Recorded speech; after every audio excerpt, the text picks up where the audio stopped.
Hello all, welcome back to my channel. So ఈరోజు వీడియోలో మనము AP and TS LAWCET 2025 syllabus and eligibility preparation tips గురించి discuss చేయబోతున్నాము.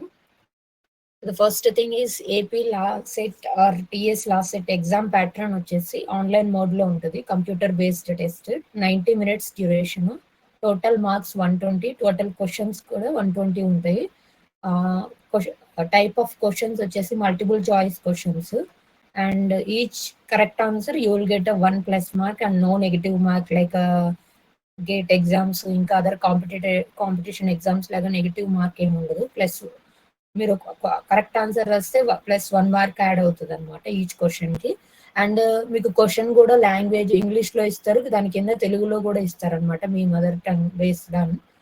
So మీరు ఈజీగా ఆన్సర్ చేయొచ్చు. అండ్ టైం మేనేజ్మెంట్ చేసుకోండి. 120 minutesలో మీరు 120 క్వశ్చన్కి ఆన్సర్ చేయాలి కాబట్టి ఒక క్వశ్చన్కి మినిట్ కంటే ఎక్కువ టైం స్పెండ్ చేయకుండా, ఒకవేళ ఒక క్వశ్చన్కి మీరు ఆన్సర్ తెలియకపోతే అక్కడే ఎక్కువ టైం స్పెండ్ చేయకోకుండా మీరు ప్రీవియస్ అనే ఆప్షన్స్ ఉంటాయి అనమాట. మనకు నెక్స్ట్ అని కొడితే నెక్స్ట్ క్వశ్చన్కి వెళ్తుంది, మళ్ళీ వచ్చి ఈ ప్రీవియస్ క్వశ్చన్ అటెంప్ట్ చేయొచ్చు. Even though it is a computer based test అనమాట అయినా కూడా మీరు క్వశ్చన్ని స్కిప్ చేసి మళ్ళీ ఏదైనా మిస్ చేసిన క్వశ్చన్స్ ఉంటే లాస్ట్లో మీరు అన్ని వెరిఫై చేసి రాయొచ్చు అనమాట. సో నెగిటివ్ మార్క్స్ ఉంది కాబట్టి ఆల్మోస్ట్ అన్ని 120 క్వశ్చన్స్కి కూడా మీరు అటెంప్ట్ చేయొచ్చు, నెగిటివ్ మార్కింగ్ ఏం లేదు కాబట్టి. So that is eligibility criteria వస్తే, సో చాలా మంది ఏంటంటే డిగ్రీ ఉన్నోళ్ళు అటెంప్ట్ చేస్తూ ఉంటారు. అలాగే కొంతమంది ఓపెన్ ఇంటర్ చేసి అప్లై చేస్తూ ఉంటారు 5 years ఎల్ఎల్బికి. అలాగే 3 years ఎల్ఎల్బి అయితే ఓపెన్ డిగ్రీ ఉంది కదా, నేను ఎల్ఎల్బి చేయొచ్చు అని చెప్పేసి జాయిన్ అవుతూ ఉంటారు. ఎగ్జామ్ అయితే రాసి మీకు ర్యాంక్ వస్తుందేమో కానీ, బట్ మీరు మేనేజ్మెంట్, ఈవెన్ మీ దగ్గర మేనేజ్మెంట్ సీట్కి అమౌంట్ ఉండి మీరు మేనేజ్మెంట్ సీట్కి వెళ్ళినా కూడా you are not eligible if you have open inter or open degree ఉంటే మీరు ఎలిజిబిలిటీ ఉండదు అనమాట. ఎందుకంటే మీరు మేనేజ్మెంట్ సీట్ కోటా తీసుకున్న ఏ సీట్ తీసుకున్నా కూడా మీరు కాలేజ్లోకి వెళ్ళి డాక్యుమెంట్స్ అన్ని అప్లై ఇచ్చొచ్చిన తర్వాత కాలేజ్ వాళ్ళు ఆ డాక్యుమెంట్స్ని బార్ కౌన్సిల్ ఆఫ్ ఇండియాకి, వాళ్ళ హైయర్ అథారిటీకి పంపిస్తారనమాట. వాళ్ళు అక్కడ వెరిఫై చేసి so this application is not eligible అని చెప్పేసి, మీరు ఈవెన్ దో మీరు అమౌంట్ కట్టినా కూడా మేనేజ్మెంట్ సీట్లో ఆ అమౌంట్ మీకు వెనక్కి ఇచ్చేసి మీ డాక్యుమెంట్స్ కూడా మీకు వెనక్కి ఇస్తారు. మీకు ఎటువంటి సీట్ అనేది ఇవ్వరు అనమాట, ఈవెన్ మేనేజ్మెంట్ కోటాలో కూడా ఇవ్వరు. సో కాబట్టి ఎవరికైతే బ్యాచిలర్స్ డిగ్రీ ఉంటుందో వాళ్ళు మాత్రమే ట్రై చేయండి. సో నేను పర్సనల్గా చూశాను, మా తెలిసిన ఒక సిస్టర్కి ఇలాగే జరిగింది. She has a open inter and she applied in management quota. So ఆ డాక్యుమెంట్స్ అన్ని ఇచ్చాక వాళ్ళు పైన అంటే బార్ కౌన్సిల్ ఆఫ్ ఇండియాకి వీళ్ళందరికీ ఆ డాక్యుమెంట్స్ పంపించి తెచ్చుకోవాలి కదా యూనివర్సిటీ రూల్స్ ప్రకారము. సో అక్కడ ఆవిడది రిజెక్ట్ అయిపోయింది అనమాట. So she told me. So అందుకే నేను పర్సనల్గా ఎక్స్పీరియన్స్ చేశాను కాబట్టి మీకు చెప్తున్నాను. And must and should bachelor degree అయి ఉండాలి. 5 years ఎల్ఎల్బి అయితే రెగ్యులర్ ఇంటర్ సర్టిఫికేట్ ఉండాలన్నమాట. అండ్ మార్క్స్ వచ్చేసి 45% for general category, 42% for OBC category, 40% for SC ST category ఉండాలన్నమాట. Candidates in their final year or graduation చేసే వాళ్ళు కూడా అప్లై చేయొచ్చు. And there will be no age limit. ఎన్ని years ఉన్నా కూడా చేయొచ్చు. Even though you have 60+ years also you can apply and do LLB. There will be no age limit. But most of the times నేను private కంపెనీలో job చేస్తున్నాను, నేను ఇలా చేయొచ్చు అని అంటే సో చేయొచ్చు, but you have to give a NOC letter to your college. I mean మీ కంపెనీ, ప్రైవేట్ కంపెనీ నుంచి NOC letter, no objection certificate అనేసి వాళ్ళ దగ్గర నుంచి సర్టిఫికేట్ తీసుకొని కంపెనీ వాళ్ళ దగ్గర నుంచి, అది మీ ఎన్రోల్మెంట్ అప్పుడు మీరు మీ సర్టిఫికెట్స్తో పాటు ఇవి కూడా ఇవ్వాలన్నమాట, కాలేజ్లో సబ్మిట్ చేయాలి. అదే గవర్నమెంట్ ఎంప్లాయీస్ అయితే not eligible for doing LLB and doing work చేస్తూ ఎల్ఎల్బి చేయడానికి ఎలిజిబిలిటీ ఉండదు. సో ఇవి చెక్ చేసుకోండి. So these are the eligibility criterias. And next వచ్చేసి AP and TG LAWCET syllabus వచ్చేసి సెక్షన్ వైజ్ చెప్తున్నాను నేను. ఇక్కడ 3 sections ఉంటాయి. ఫస్ట్ సెక్షన్ వచ్చేసి general knowledge and mental ability, 30 marks, 30 questions ఉంటాయి. Current affairs 30 marks, 30 questions. Aptitude for the study of law. ఇక్కడ aptitude అంటే యాప్టిట్యూడ్లో దూరం ఎంత, డిస్టెన్స్ ఇచ్చేసి ఇంట్రెస్ట్ రేట్ కనుక్కోవడం ఆ యాప్టిట్యూడ్ కాదు. లా రిలేటెడ్‌గా క్వెషన్స్ అడుగుతారు 60 మార్క్స్‌కి.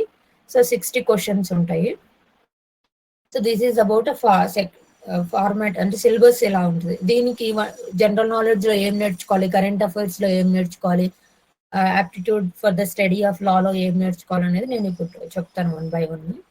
ఫస్ట్ వన్ పార్ట్ ఏలో general knowledge and mental ability కింద మీరు number and series, logical reasoning and blood relations, assertion and reason, historical events, geography, economics, amendments, national insignia, awards and new appointments, Indian constitution, general science రిలేటెడ్‌గా general knowledge and mental ability కిందకి వస్తాయి అన్నమాట.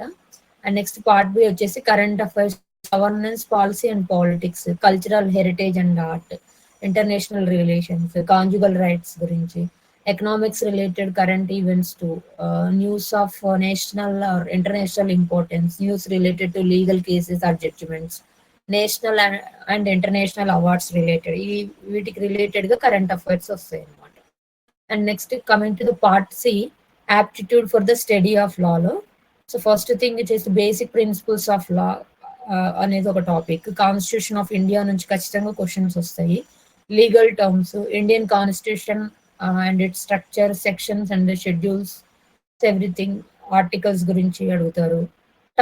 Touts అంటే civil wrongs అన్నమాట. ఇది ఒక లాలో ఒక subject. మీరు ఫస్ట్ ఇయర్ లో కూడా ఎల్ఎల్బిలో కూడా ఈ సబ్జెక్ట్ వస్తుంది.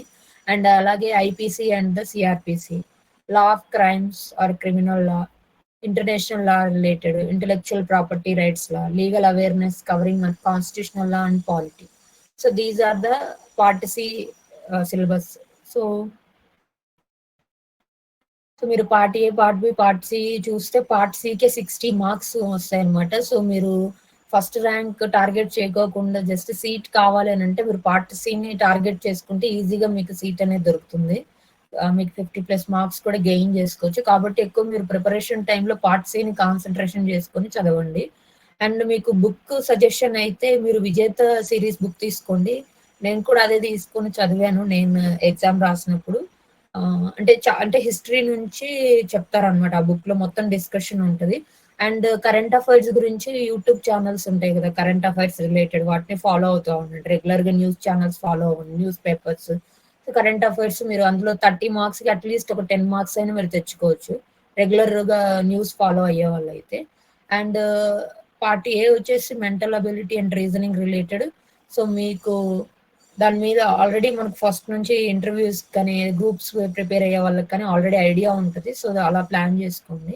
సో పార్ట్ సి మీద అయితే మీరు ఎక్కువ కాన్సన్ట్రేషన్ చేయండి. బుక్ సజెషన్ వచ్చేసి మీకు విజేత లా సిరీస్ అనేది బుక్ ఉంటుంది. అది మీరు ఆన్లైన్ లో అయినా కొనుక్కోవచ్చు, లేదా ఆఫ్లైన్ లో అయినా షాప్స్ లో కూడా దొరుకుతుంది, బుక్ షాప్ లో కూడా. అండ్ సో మీకు previous years question paper with answers కావాలంటే I'm planning for the videos. So నేను ప్రీవియస్ ఇయర్ ఎగ్జామ్ రాసినప్పుడు, మేము రాసినప్పుడు దానికి ముందు రాసిన వాళ్ళవి ఈ previous years questions plus answers నేను వీడియోస్ ఇస్తాను. So previous year question paper రాసినా కూడా మీరు ఈజీగా స్కోర్ అనేది తెచ్చుకోవచ్చు. సో జస్ట్ ఆ క్వశ్చన్ పేపర్స్ ని కూడా ఫాలో అవ్వండి. And that's all about part C. And thank you so much. If you have any doubts which is related to legal, law related, admission related ఏదైనా ఉంటే just comment చేయండి, నేను answer చేస్తాను.